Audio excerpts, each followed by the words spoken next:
Welcome to another episode of The Breakdown.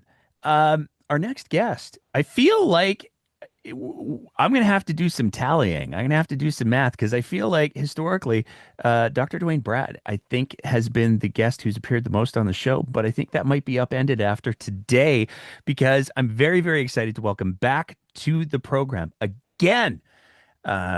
And I'm not going to do the full bio today because that always takes like 5-10 minutes to just get through this gentleman's resume and list of accomplishments. So if you want to go find one of the old episodes, it's all there. But I'm very excited to welcome back to the program former Deputy Premier of Alberta, former Minister of, like, I think just about everything, Thomas Lukaszuk. Thomas, thank you so much for joining us today. Thank you for having me. And Dwayne Brad, by the way, doctor, if you're listening, don't feel threatened. I love listening to you on this show. I'm going to be trying to get him back right away too, because like it occurred to me in just trying to keep up with the torrent that is Alberta politics. We haven't had like a let's sit down and sort of digest the volume of it with a very smart person. So I'm going to be reaching out to Dr. Brad. Awesome. If you're listening to this episode, Dr. Brad, please say yes. Not what we're here to talk about today, though. You made a lot of news, sir. You've been getting yourself some headlines. Some people I can't turn on like CTV News right now or any of the other news stations without somebody going like, "Oh, that Thomas Lukaszuk." So let's get into it. But I want to do this in I'm hoping a slightly different way. Obviously, we're here to talk about the referendum question, the petition. But before we get into that piece and all the nuts and bolts and what happens next and all of that, I mean, you have you have businesses. You are a businessman now. You have a long and storied political career. What makes a person go, "Hey, the political climate's worse than it's been in like almost ever in Alberta," without going back to the Eberhard days. I'd like to jump back into it now. Because while you're not running for office, you're certainly a big part of the political conversation in the province. So what made you decide that you wanted to try to pursue this referendum issue? Sure. So let's make a couple things perfectly clear.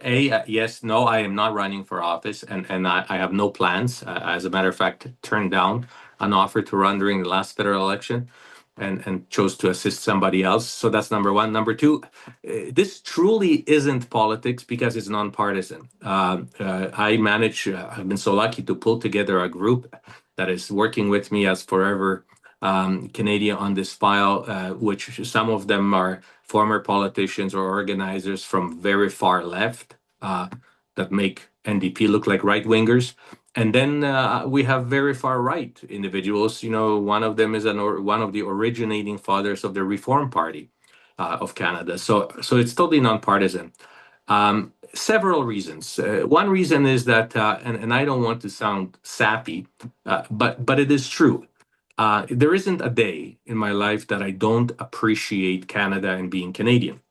And that's because I came here from communist Poland as a teenager, not speaking a word of English, escaping a brutal regime over there with my mom and my brother, and Canada.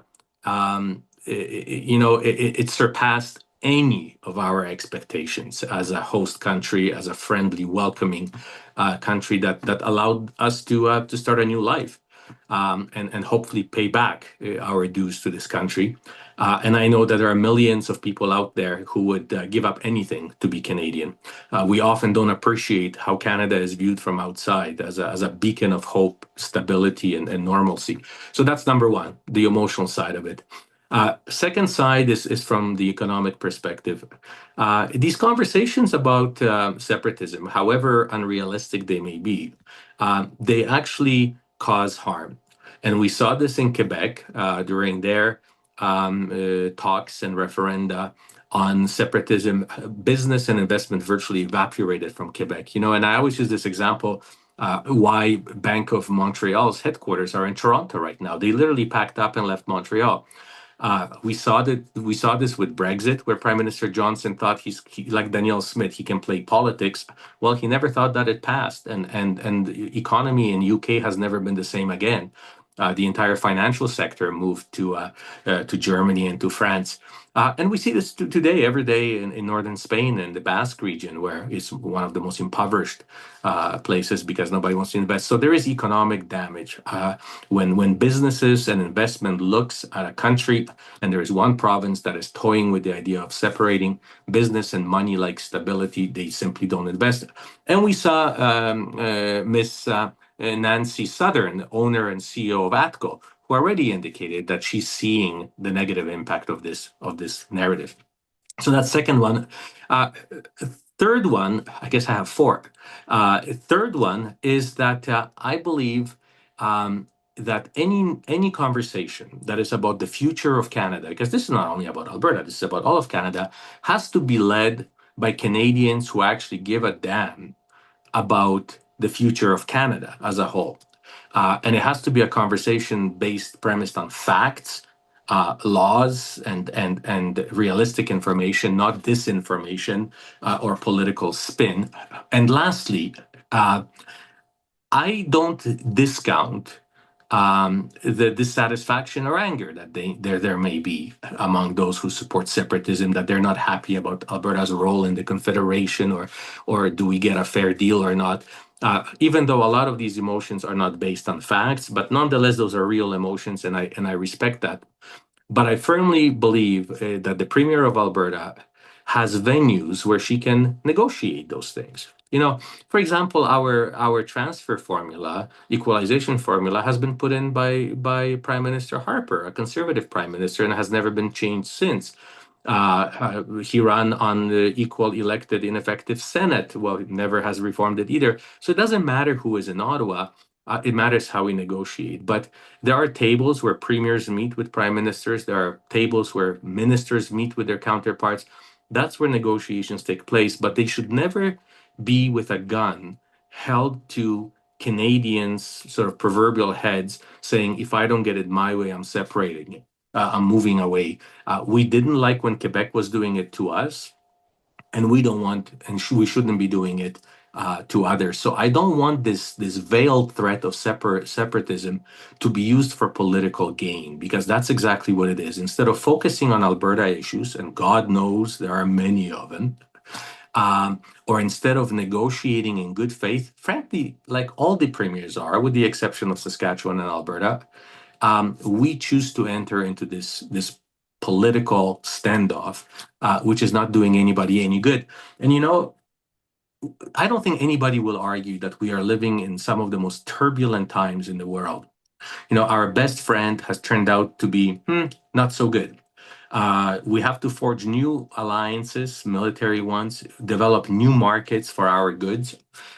This is not the time to be dividing ourselves internally. I don't care who is in Ottawa, but our federal government should be able to focus on the international goals, and simply playing actually into our adversaries' hands by destabilizing our country, by weakening our democratic institutions, is not doing any good for Alberta and for the rest of Canada. So that's what motivated me. Maybe not in that order, but all at once. You gave me so much to play with there, sir. I want to challenge you on one thing, because I think it does kind of highlight the extreme, if you will, nature of the situation. You called it a nonpartisan issue, but to me, it is still to some degree partisan, because you've got the on one side you've got the separatists or the seditionists, whatever we want to call them. I have other words that I could use, but I do try to keep the show PG-13. And on the other side you have the Canadians. But I think that what's striking about the partisanship that's involved in this particular equation is it is the separatists, the seditionists versus Canadians. And on the side of the Canadians, you have that diverse range of people who are on the far left, people who are on the far right, people who are in the middle, but they all still count themselves as Canadians. They still love Canada. And on Sure. the other side, you have this smaller group, and they are smaller, let's be clear, of folks that are their only shared value is I would like to maybe be the king, please. Or maybe I would like to grovel at the feet of the orange guy down south. But that's it. It is to me it is a very stark illustration on how certain issues, the Overton window has moved so far because this issue is so far off to the side that the vast majority of reasonable people can look at it and go, "Well, this is stupid." But you have this group of other people who are saying, "No, we just want to leave," and many of them, and this is why I use the term seditionists, are openly advocating to join the United States. So that to me meets the definition of sedition that I read in Webster's.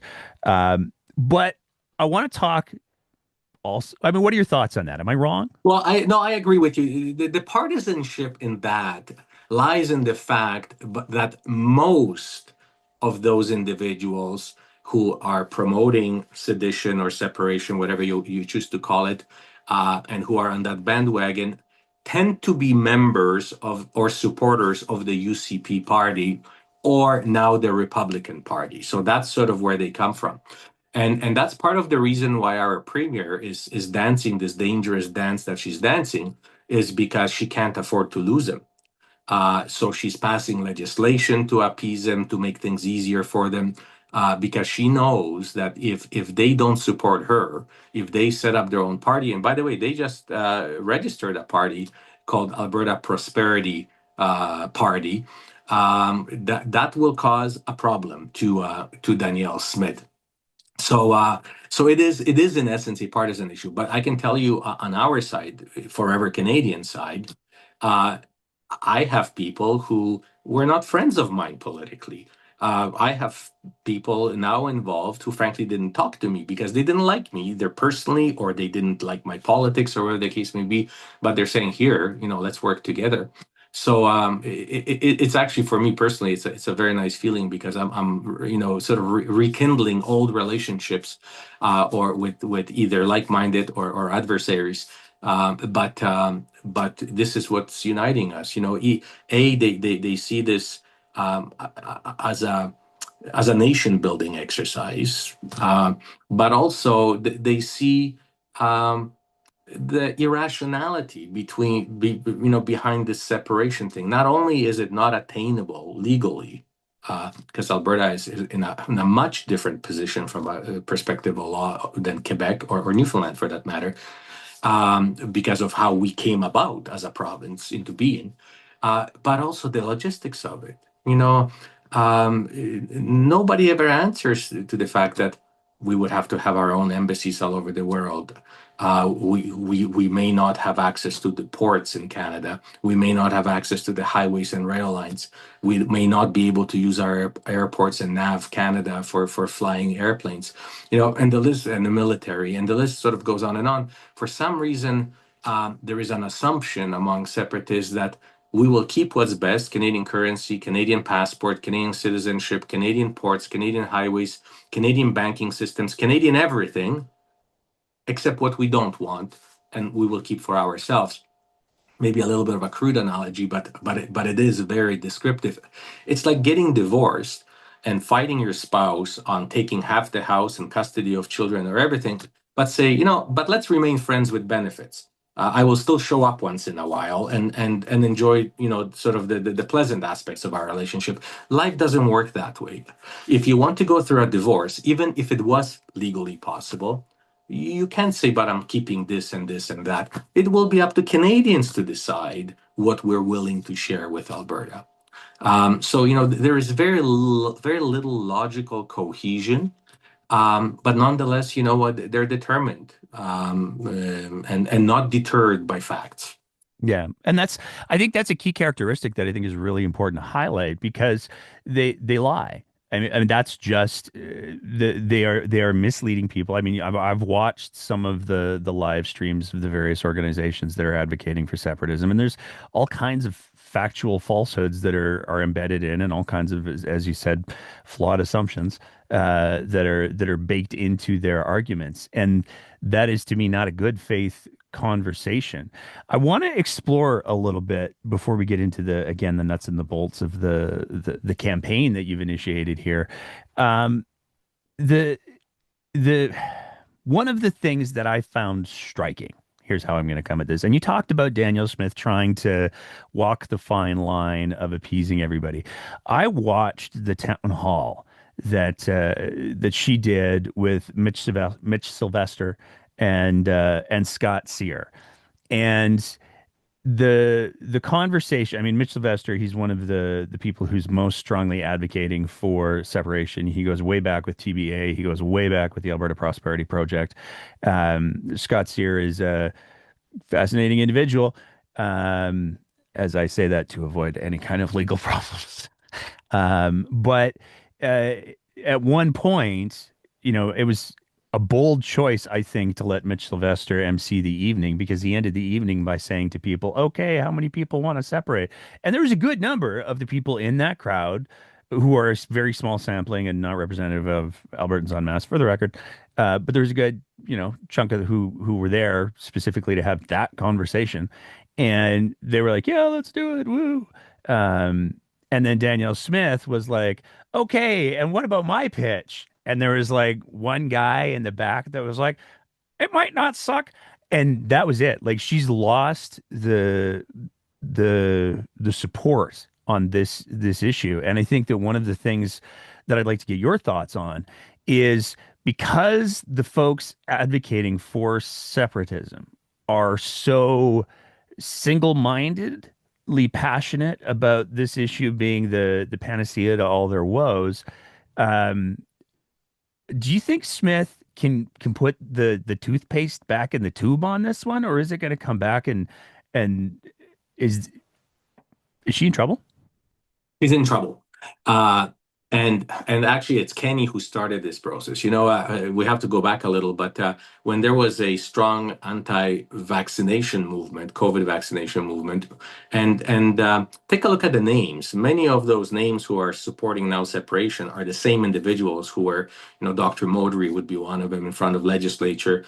And even now, for example, the legal counsel for Alberta Prosperity Project, Mr. Rat, a lawyer, if you look at his social media streams, he's still posting anti-vax things and claiming interesting medical non-facts on his stuff. So there is an overlap of individuals who sort of are anti-establishment, and they just want to rock the boat, who are not bothered by science or facts in any way or form. So Jason Kenney, to appease him, he created this unique piece of legislation called the Citizens Initiative Act, saying, well, if you want me to do what I don't want to do, make me do it, and then I will. And so he created this act that said you need 20% of all eligible electors to sign your petition, which is roughly 600,000 people in 90 days. And then if you force me to do what I don't want to do, I will do it for you. I sort of call it the Pontius Pilate approach to governing. Here is all the knives and daggers, go and do your dirty work, but I'm washing my hands off, even though I enabled you to do it. During Kenny time, nobody used this act, maybe because they were scared off by this 600,000 signatures proposition, or maybe there wasn't a leader, who knows. Comes along Danielle Smith as a premier. Now she has this pressure for separation, and let's be clear. This pressure is not only from the outside. Those are her party members and her caucus members, some of whom cabinet ministers, who are pushing for some form of separation. So what does she do to appease him? She passes Bill 54 that makes it even easier for separatists to have a referendum. But she also develops this phrase, which I refer to as a word salad, because it means nothing. And it has no bearing in law. And that is that Alberta will be a sovereign province in United Canada. Well, again, going back to a marriage, that is like saying to me, to you, I'm single within the confines of my marriage, right? It makes no sense. Either you're part of Canada or you're sovereign, but you can't be both. So, so she's sort of flying this. She wants to be on both sides and sort of straddle this, but she also wants to use this for two reasons. A, as a distraction, because while we're talking about this, we're not talking about healthcare scandals. We're not talking about emergencies, private schools, public schools, coal mines.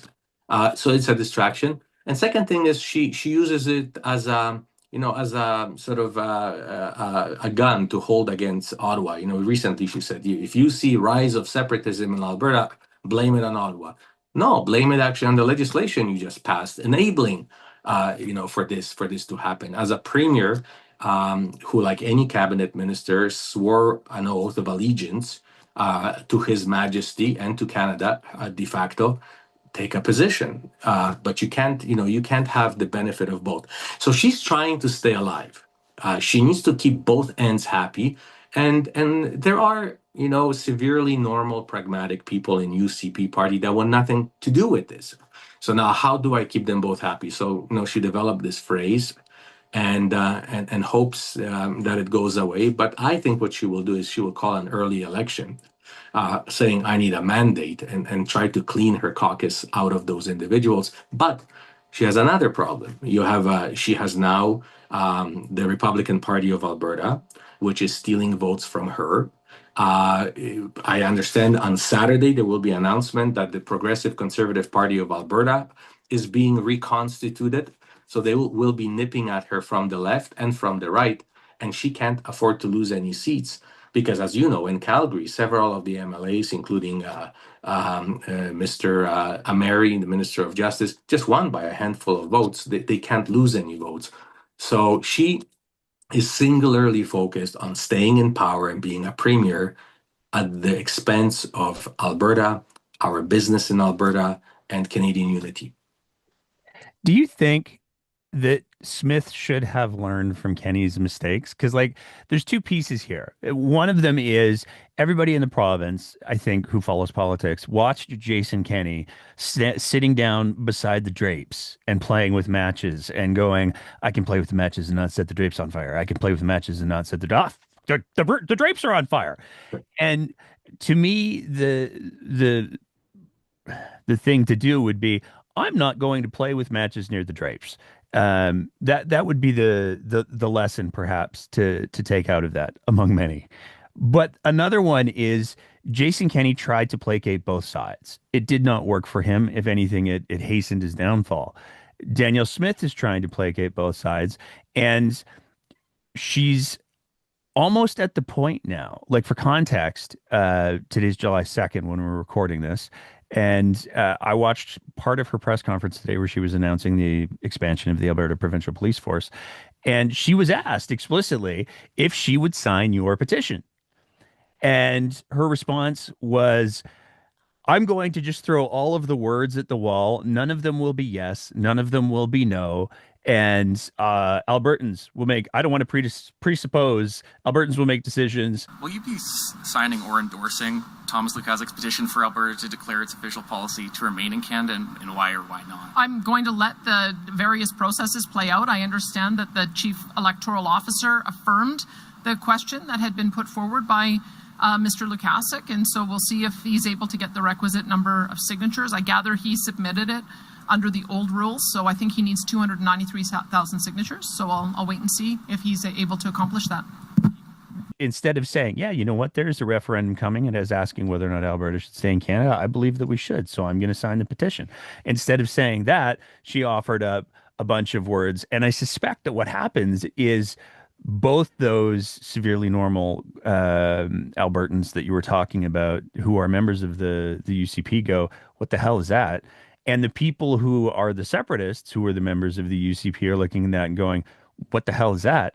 And I don't know that she's doing anything other than digging a bigger hole for herself. You have spent decades in politics. What do you think? Well, she is. Jason Kenney learned a hard lesson, whereas at the end he had to say that the lunatics took over the asylum. comes in Danielle Smith that the lunatics endorse. She brings in a few more lunatics. But you have to remember that you can never be lunatic enough for the lunatics, that they will always push the boundary. And that's where she sort of painted herself into a corner. Now, with respect of the petition, I would fully expect the Premier of Alberta to sign this petition. And if she truly is against separation, I don't believe her words. I will believe her actions. So signing the petition is one small step. But she is proclaiming Bill 54, which was designed to help the separatists to reach the threshold of signatures and all that. Oddly enough, on July 4th, the American Independence Day, there are 365 days in a year. She could have picked any one. She picked the symbolic day of American Independence Day, again, as a little, dog whistle for the separatists. But, why proclaim it? Or perhaps she should make sure that these now relaxed rules for referendum should also apply to me, who is not vying for separation, but is vying for unity. So her actions are very clear. Has she learned anything from Jason Kenney? Tracking her political career and having sat across the aisle from Danielle Smith and answering as a deputy premier most of her questions for years, I can say with all due respect and confidence that Danielle Smith does not learn from political experience. Danielle Smith, I once referred to her, and maybe not flattering, but I cannot think of a better analogy. She's a bit of a political magpie. She picks up shiny objects that will get her to the next day.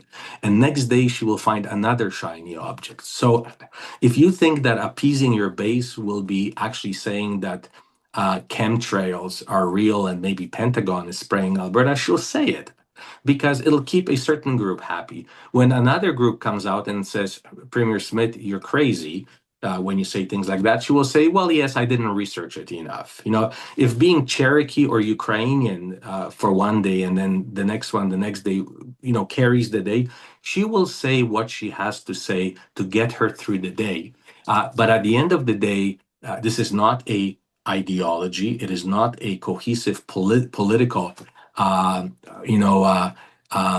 tangent on which to govern the province, but it is simply appeasing these fractured groups of support one at a time.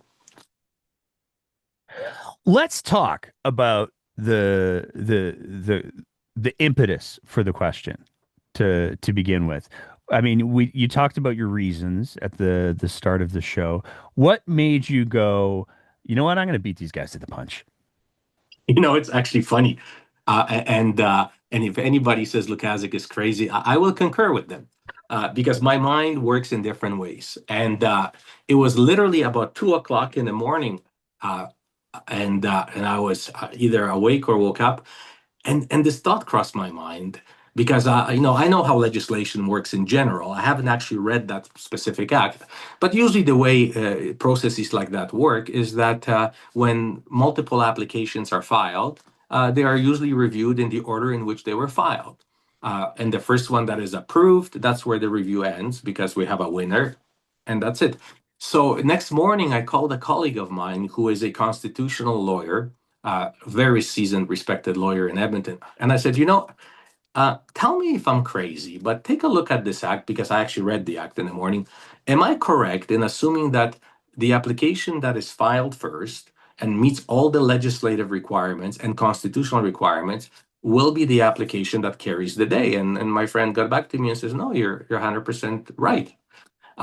So I went to a bank, withdrew 500 Canadian dollars in 100 Canadian dollar bills, walked myself to Elections Alberta, filled out the application, and I filed it.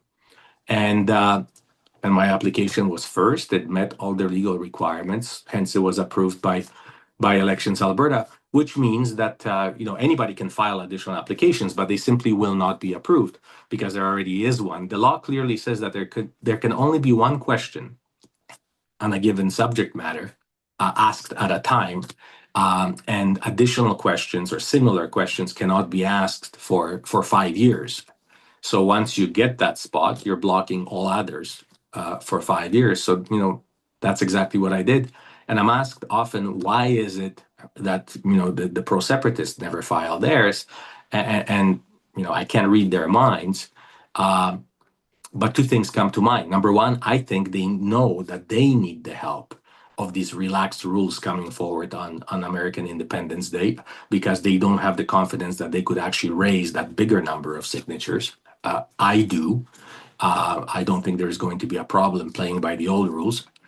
But the other question that comes to mind is that if you want to start a country and you want to govern a new country and you want to enter into international politics, you should know how to file a petition. That should be a skill set that should be probably an entry level to becoming a prime minister or a president of a new country. So let's get to the question. So what is the wording of your question? Should Alberta remain in Canada? I mean, that's simple. Brevity is the source of many things. Sure, it has to be according to the rules, it has to be a binary question, yes or no question. And in the opinion of the elections commissioner, it should not be a question that requires any interpretation. It has to be very simple, very understandable. So it meets that criteria. Now, the importance of the fact that we're leading with that question is that we will build the entire campaign based on facts. We will dispel a lot of these assumptions that, you will be able to have dual citizenship, Alberta and Canadian, because all of that is up to Canada to decide. So we will simply lay out facts on the table. But I can tell you, judging by the response I'm getting right now, I went to a baseball game yesterday in Edmonton, and I kid you not, people were just coming up and saying, where can I sign? Where can I sign? So I have to tell everybody, hold on, we don't get to do this yet. But there is a lot of desire. I think what we tapped into is Albertans being tired of being told how unhappy they are and that they should be even more unhappy. This is something positive. This is something nation building. And Albertans are looking for political leadership that is positive, constructive, that is telling us, things may not be perfect. There's room for improvement. We can negotiate with other provinces and Ottawa. But at the end of the day, damn, do we have a good country, and do we want to stay in that country?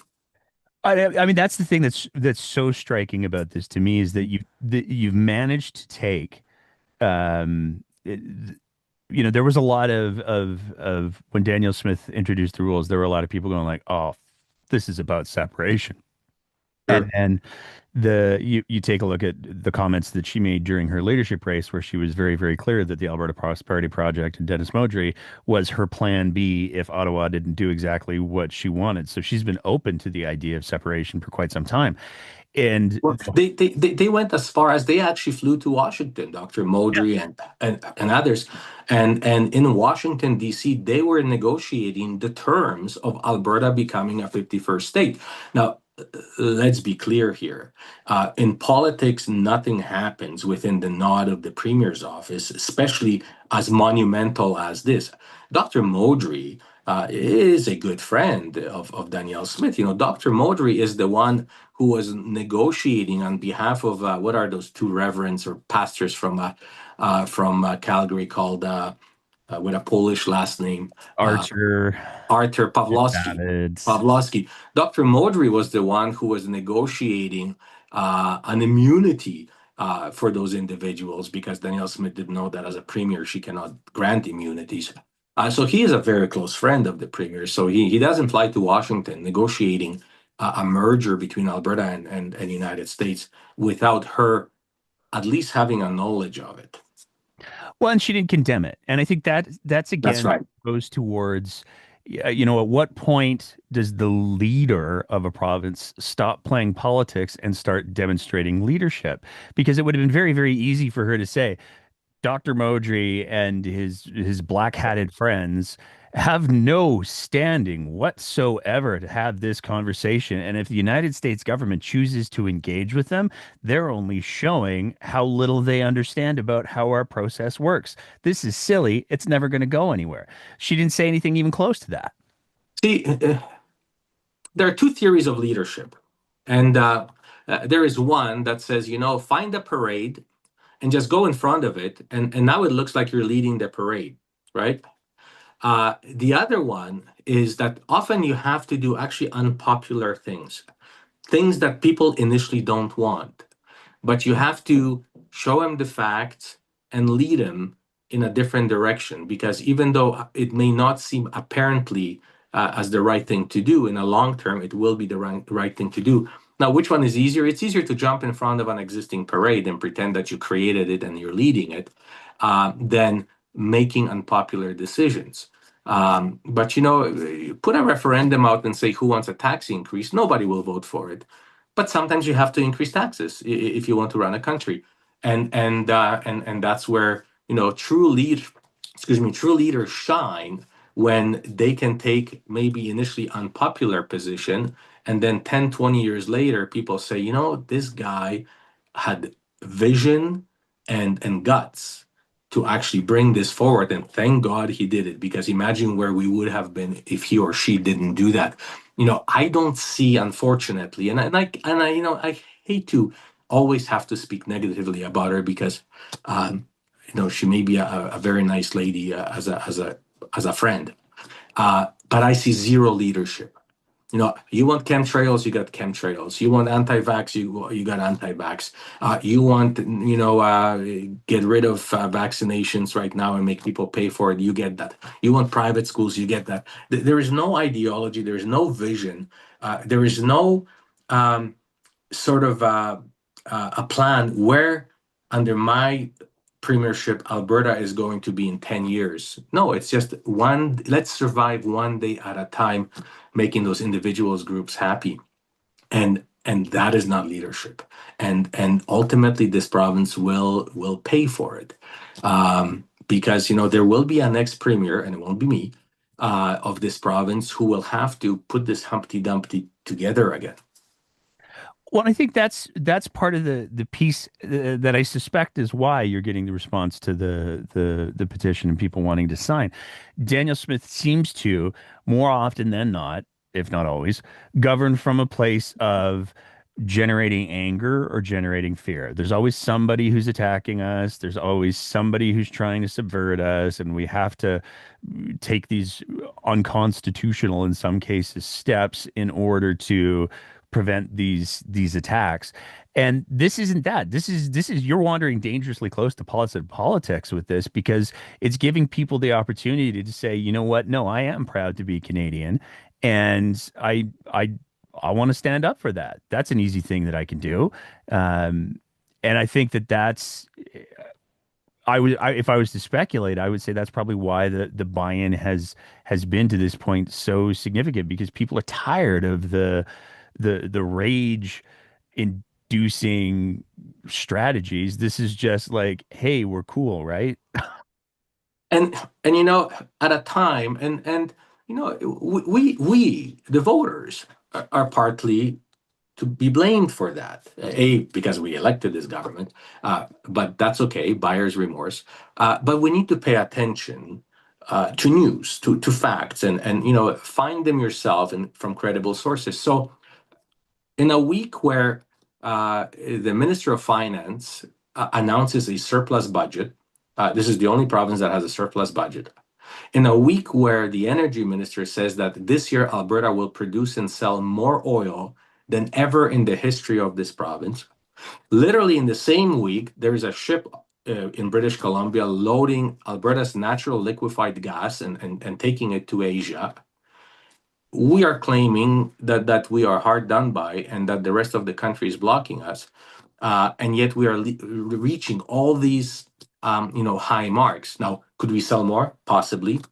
Will we? Let's negotiate it. But you don't make friends by threatening them. You don't go, as Alberta Prosperity Project does, you don't talk to British Columbia and say, look, if they don't allow us to use their port and their highways to access tidewater, and actually we will landlock them and separate them from the rest of Canada because they have to ship their goods through Alberta to get to Ontario and Quebec. You know, maybe, even though it's not very effective, you can play hardball negotiations like that with a foreign country, and that doesn't go very far. But for goodness sakes, you don't deal with your own countrymen and women, with your own country that way within Canada. Well, I think, and that's one of the reasons why I was, when I saw that the question had been approved, I was like, "Hey, Thomas, so you're coming on the show, right?" Because it's a positive story, and I mean, this is the thing that I find myself excited about with this, because with the breakdown, we spent a lot of time responding to the things that the government does. And when the government does horrible things, or things that happen in Alberta politics, and when those things are horrible things, then we have to go, well, that's a horrible thing. And I can tell you, there's no shortage of times where people are like, can you do a happy story? And I'm like, I would love to. So here it is. And that's fantastic. So the question's been approved. Correct. What are the next steps? Okay, so now it gets sort of technical, but not complex. So now we are waiting till July 4th, not because we want to wave American flags, but that's the day Danielle Smith's Bill 54 gets proclaimed, which means it actually is put into effect. It becomes the law. Based on that, the Chief Electoral Commissioner of Elections Alberta will have to make a decision whether my application, which was filed prior to July 4th, will benefit from the rules that Bill 54 brings, which is lower number of signatures, longer time, and much more relaxed money-raising rules, or do I have to obey the previous rules? That is something that he gets to decide on, and I can either agree or disagree with it. If I disagree, there's a process of challenging that decision. Having said that, I am not hung up on the number of signatures. As I said earlier, we'll just get them, and that's all there is to it. So once he decides those rules, we get to react to his decision. Second thing I have to do is I have 30 days to report to the Elections Alberta who my chief financial officer will be. One has to be appointed. Once I appoint the chief financial officer, the clock starts ticking. The 90 days or 120 days start ticking. So during that time, I have to collect those signatures. Now, the process of collecting signatures is not an easy one because it's not an online petition. So it's a paper and pen petition. And you, for example, can volunteer and collect signatures from your family and friends. But in order for you to do that, I have to register you with Elections Alberta saying that this gentleman is going to be one of my scrutineers collecting signatures. Because once you have a page filled up with signatures, you will have to sign an affidavit saying, I saw these people sign these, I'm a witness to those signatures. So it's a good process. I'm glad it is, because there's very little room for monkey business with, adding fake names or anything like that. But it's very onerous. So we will have about 90 days to get through that process. And then we submit this application, this pile of petition pages back to Elections Alberta. They will audit it. So they will pull out certain names from the petition and make sure that those people who signed it are actually electors in Alberta, which means they're over 18. They lived in Alberta for more than 6 months and are Canadian citizens. And once the audit is completed, this petition then lands on, not in itself. The Premier will never see the names and last names who signed it, but a report will land on the Premier's office desk, and she will have two choices, neither of which I anticipate she will like. Because either A, she makes this a referendum question at the next available election time. We probably will miss the municipal elections coming up, so it will be the next provincial election.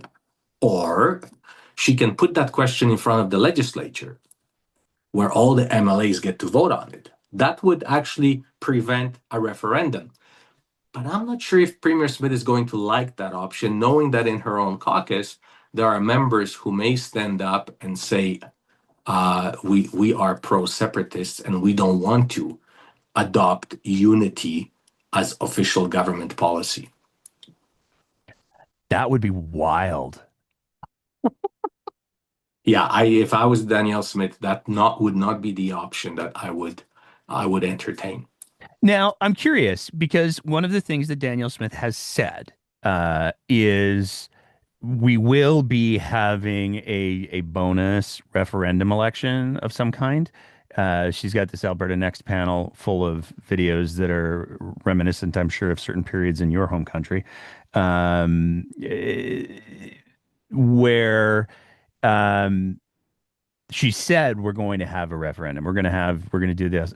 Taxpayers are going to pay for Alberta Smith and her cohorts to travel the province and do town halls, and then we're going to have some arbitrary decision about what these referendum questions are going to be. And I'm sure that they're not going to be the 6 that are posted there. Is it possible that this referendum question could be added into that mix?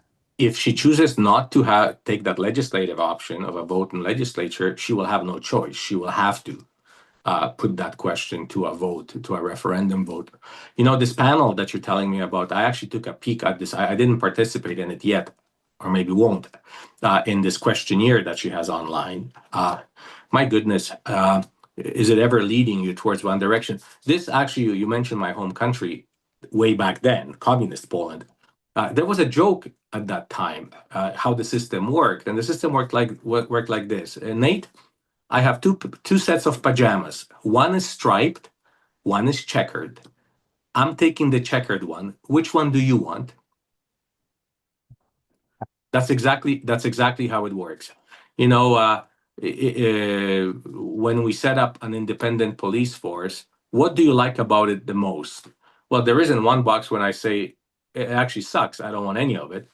You just have to choose the one you like the most.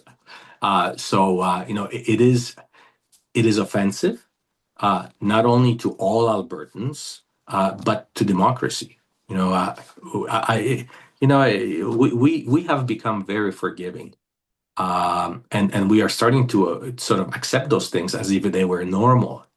And I am very, very saddened that there are some prominent individuals who are on that panel.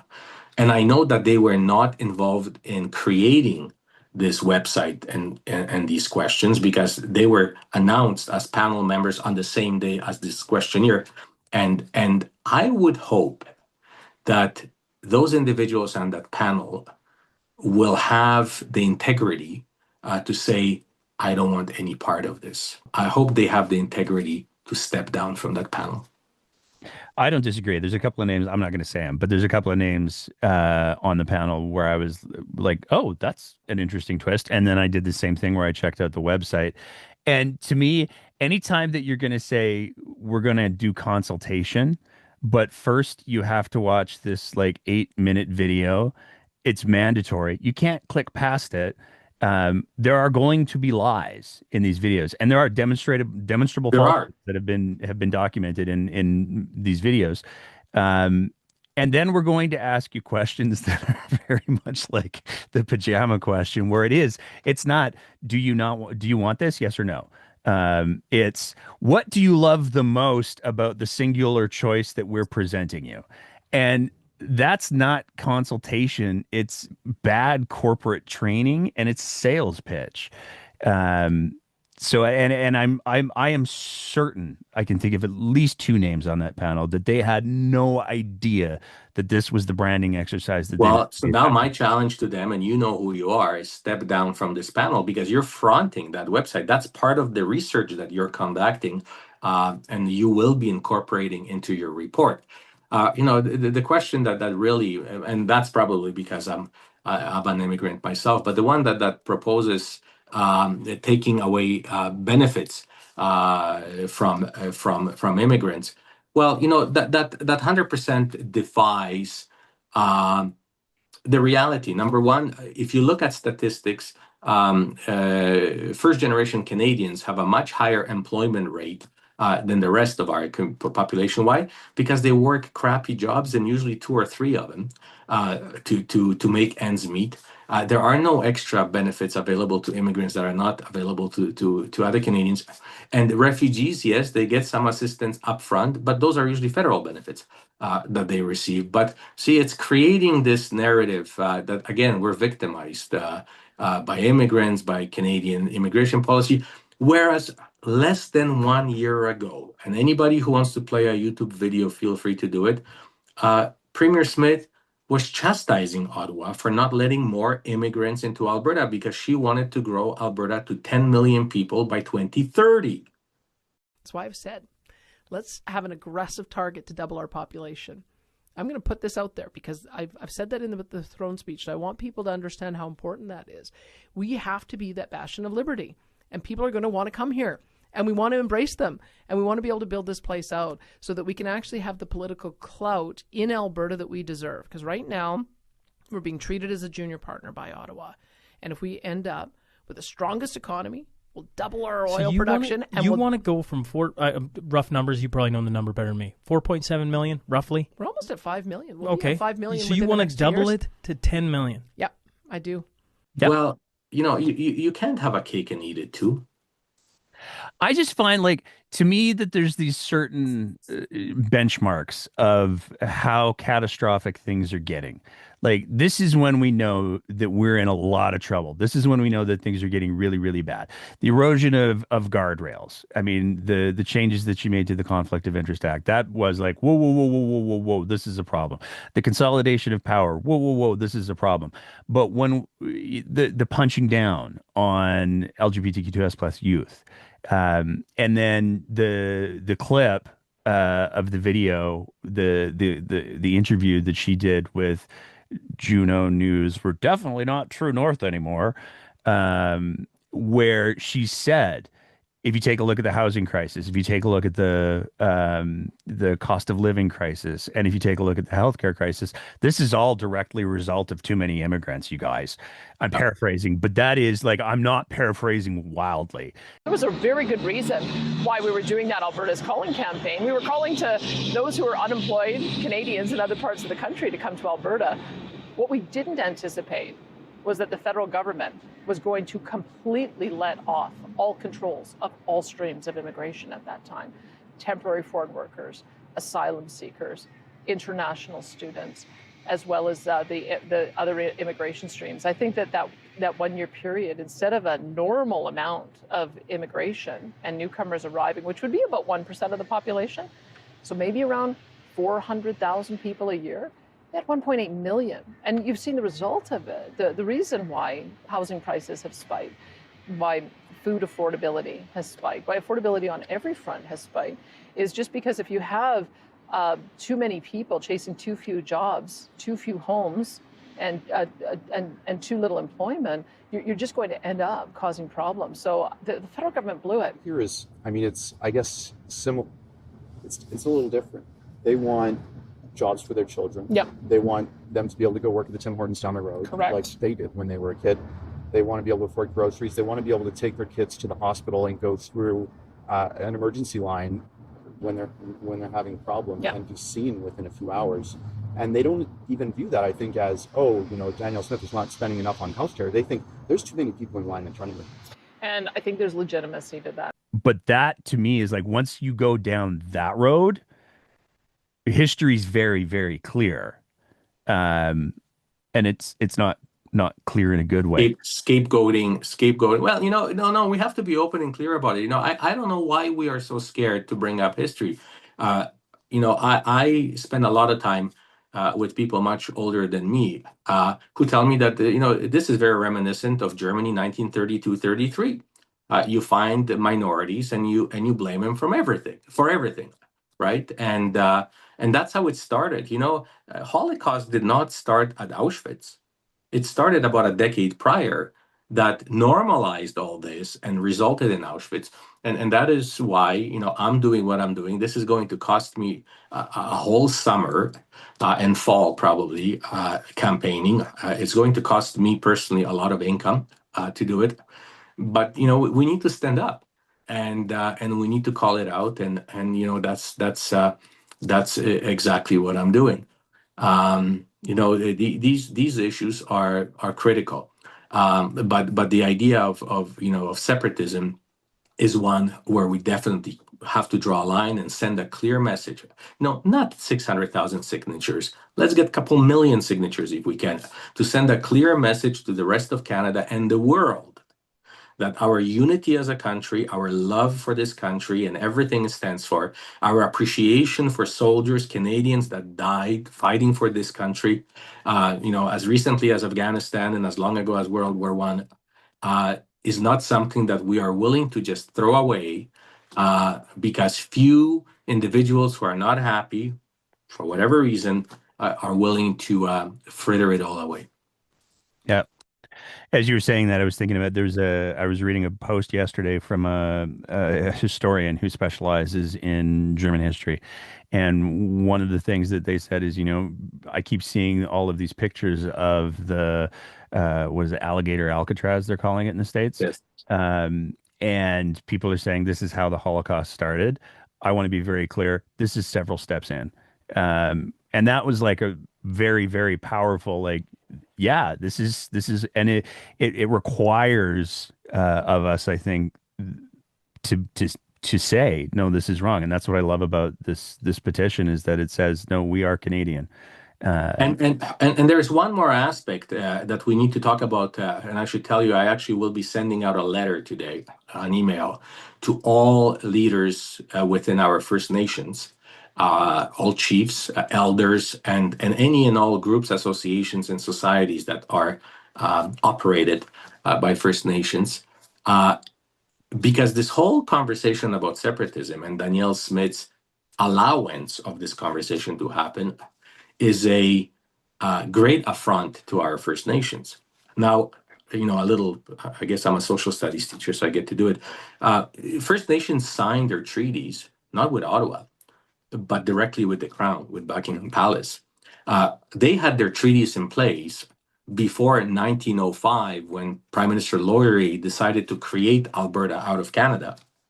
And these sort of arbitrary geographic lines between BC, Alberta, Saskatchewan, and Manitoba are just that. Their political decisions are arbitrary, but they in no way have any bearing on treaties. As a matter of fact, First Nation treaties are supra-constitutional. They override the Constitution because they're signed directly with the Crown. So now, if you were to enter into this fantasy of separating Alberta from Canada, the separatist logic is we will simply give our First Nations money. They'll get more money out of pipelines and oil extraction, and they'll be happy. How insulting. Treaties are more than just money. They're land rights, they're ancestral rights. They incorporate cultural and religious and spiritual rights. It's a whole package. To come out and say to First Nations, don't worry, we'll pay you off and you'll be just fine, is ludicrous. And this is, I obviously am not First Nations, but this is where we all have to pull together and say, brothers and sisters, Canadians, we're in it together.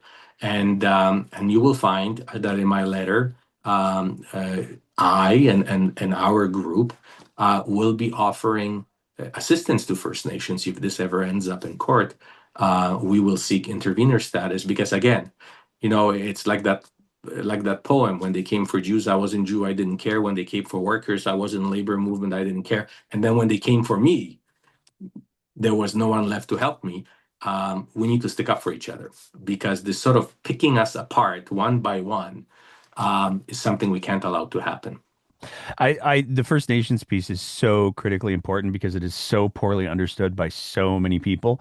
And the disrespect. I mean, we just did a whole Canada Day special with Rebecca Thomas, which was a personal. I could go on about that. But the lack of knowledge that the average Albertan has about the treaties and the fact that they do supersede the formation of the provinces, and the treaty rights are not limited to just the space that's been set aside for reservations. There's hunting rights that go and fishing rights that go across the entire province, and they straddle interprovincial boundaries. one thing, and that's sort of, grade 6 social studies, actually. And not that long ago, we celebrated Alberta's 100th birthday. In 1905, before 1905, we were part of Northwest Territories, both Saskatchewan and Alberta, part of Canada that way. And it became simply not manageable for Ottawa to manage the day-to-day operations over here, far, far west. You couldn't get here, other than by train, and that took days. So they decided to create, subnational orders of government to sort of manage the day-to-day.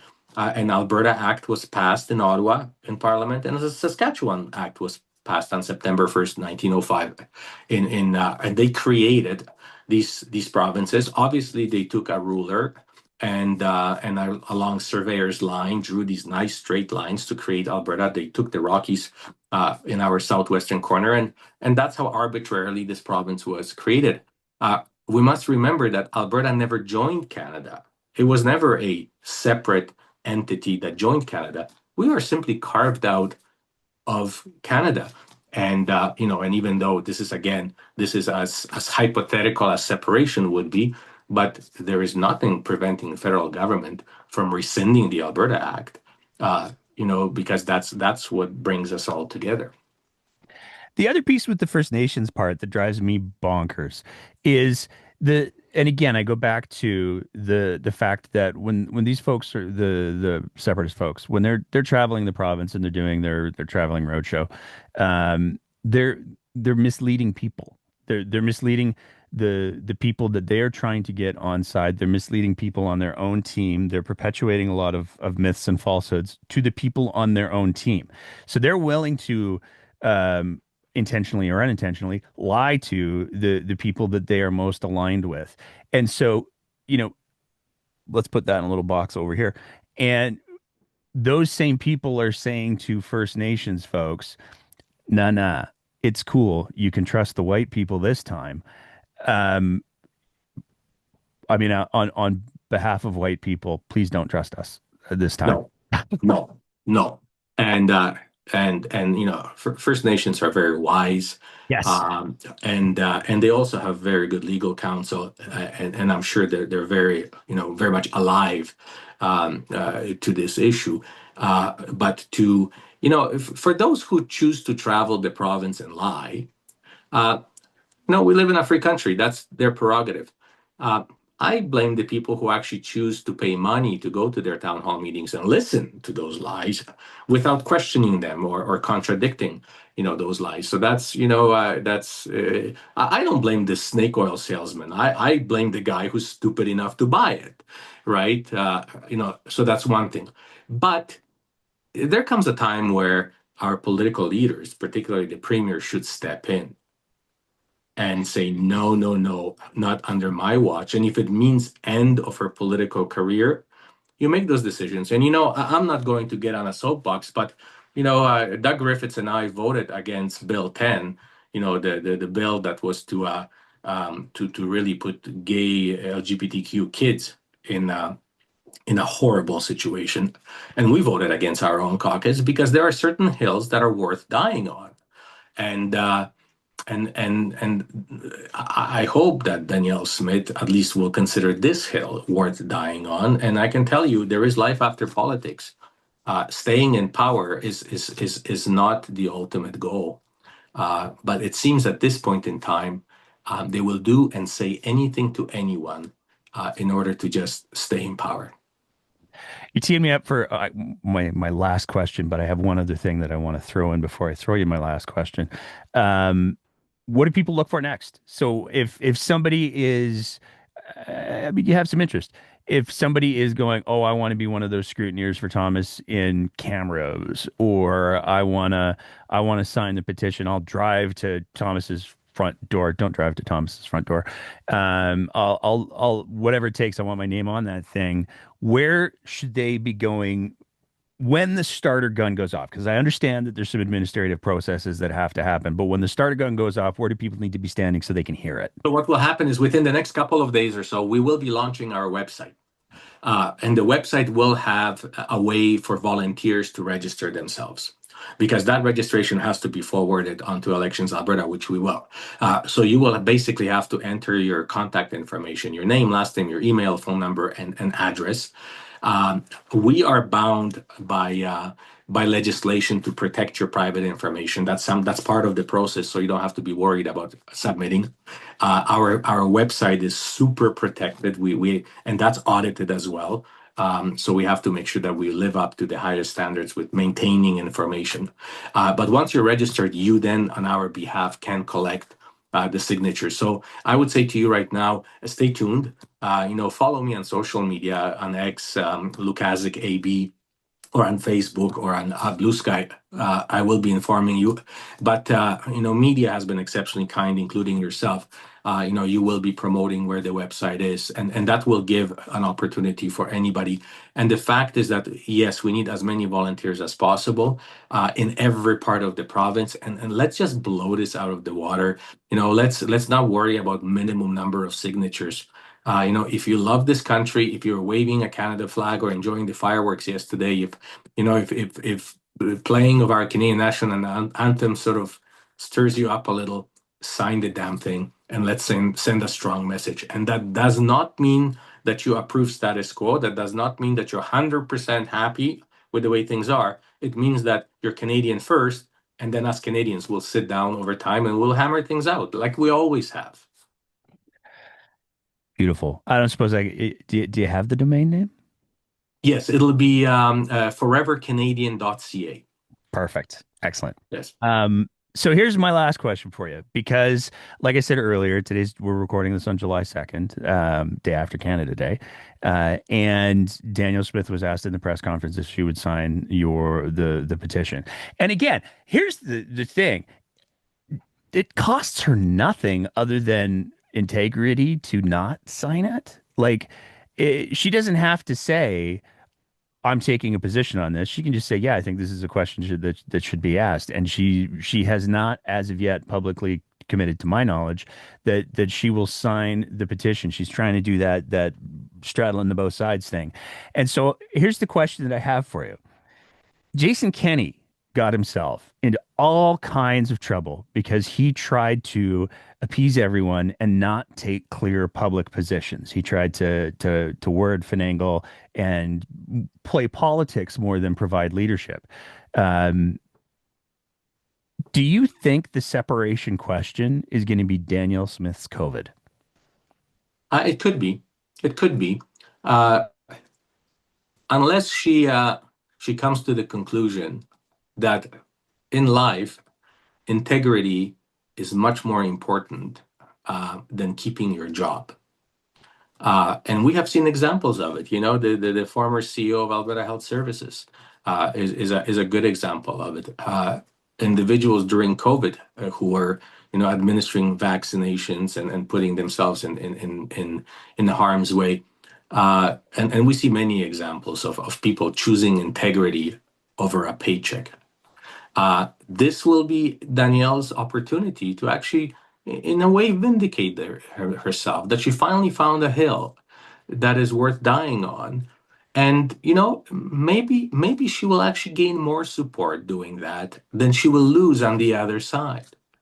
But if she chooses to do what Jason Kenney did and try to be everybody's friend, I think she will lose support on both sides. With these new parties forming now, she will have a difficult time if she doesn't pick one particular side, because they are growing increasingly frustrated. She's not giving any of them what they want, but she doesn't have the political will to say no. Which is so bonkers to me, because it would be the easiest thing in the world for her to do. It would be the easiest thing in the world for her to just say, you know what?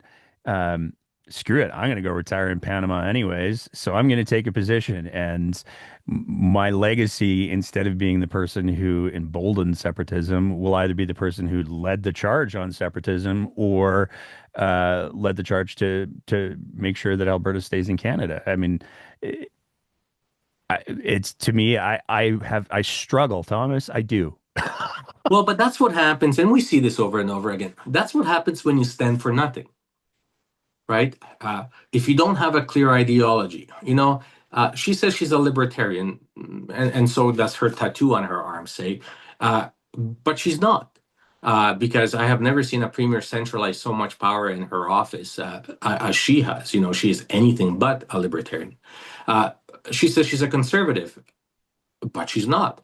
The stuff that's happening with the story that you broke with Tylenol, the way she's spending money, the way she's creating more and more crown corporations and agencies.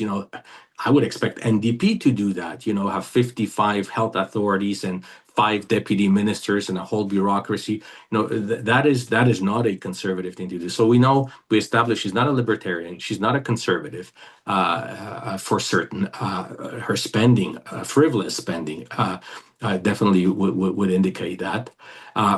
She sometimes she claims she's a social conservative, but sometimes she's not. One day she cries and she talks about her nephew that is LGBTQ and transgender, and the next day she comes out and passes horrendously harming legislation. So she will be whatever you want her to be, as long as it gets her through the day. And I think UCP members are starting to figure that out. And when we talk about UCP members, we tend to be focusing on that fringe, the lunatics, as Kenny called them.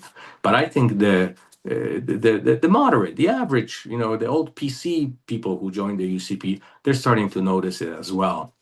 So, I wish her as a person, I wish her the best. But as a premier, this is not the way to run a province. I simply don't think that she has the moral compass to make right decisions. Do you have any tattoos, Thomas? I'm sorry? Do you have any tattoos? No, actually, I don't. I don't have any tattoos, and they're trendy, and I like tattoos.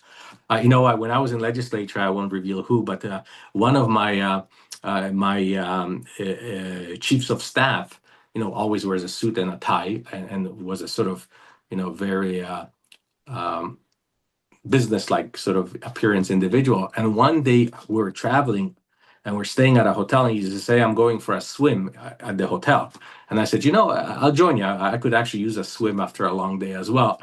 And I saw him in his swimming trunks, and this guy had tattoos literally from wrists all the way to his ankles. His entire body was tattooed. And I think it looks good. There are some beautiful tattoos out there, but no, I am not tattooed. But I definitely would not tattoo an ideology on my arm. Well, democracy is as it is, and we vote individuals into office. Often we don't have an inkling of who the person is, and we either get pleasantly or unpleasantly surprised. But in the case of Danielle Smith, we sort of knew what we got ourselves into. She sat on a school board in Calgary that had to be dissolved because of mismanagement. She wrote articles which I think were entertaining, but a little odd. She was on a radio show, and because of some of the stuff she was saying, her career ended early. She was a leader of the opposition, and so we had a good understanding what we're getting into, and we had some prime examples. Remember the infamous Lake of Fire? Oh yeah. She was a leader of the Wild Rose Party, and one of her caucus members stood up and make some horrible comments about the LGBTQ community. Now, what do you do as a leader of a party? You call a press conference and say, these comments are not acceptable. I will not have it in my caucus. They're offensive. On behalf of that member, I personally apologize to everybody whom these comments, hurt so badly. And then you deal with that member. And either you turf him out of caucus, which is what I would have done, or you bench him so deep in the House that he will never see the light of day again, and make sure he doesn't run again. No, she took the Donald Trump approach. There are good people and bad people on both sides, and the member was never reprimanded, right? So that shows you about integrity and the ability to make moral decisions. And I think we're living through the same thing again. I honestly believe that Danielle Smith is not a separatist. I don't doubt her affinity and loyalty to Canada. But at this point in time, it's convenient not to show it, so she's not showing it. Yeah. I mean, I want to say thank you so much for taking the time to chat today, Thomas. I would encourage you, after this thing is done, maybe you get yourself a little maple leaf somewhere. I got one right here. Do you? Oh yeah, no, Yeah. I got a big maple leaf right above my heart. My kids say, like, we can never leave the country now because if you go to the States, Donald Trump will put you in the. Yeah, probably. And the ice will get you. You know what? I'll take that as a suggestion. It's something that I would wear very proudly. There we go. Thank you so much for taking the time today, Chad, sir. Thank you. And I guarantee you're going to be getting follow-ups from me asking for more stuff once we get the ball rolling on this. So thank you very much. And you know what? Thank you for all the work that you are doing. No. That shows integrity. Thank you. Thank you, sir. And that's it for another episode of The Breakdown. As always, if you appreciate the kind of content that we're trying to produce here, we would love nothing more than if you thought about signing up to be one of our Patreon sponsors at www.patreon.com/thebreakdownab, where for just the price of a fancy cup of coffee a month, you can help us continue to produce this kind of content. Whether you're listening to the audio version of the podcast, in which case, maybe leave a review and a rating, or whether you're watching it on one of our streaming platforms, we want to say a big thank you to everybody who is part of the Breakdown's audience. And as always, take care of each other and keep the conversation going.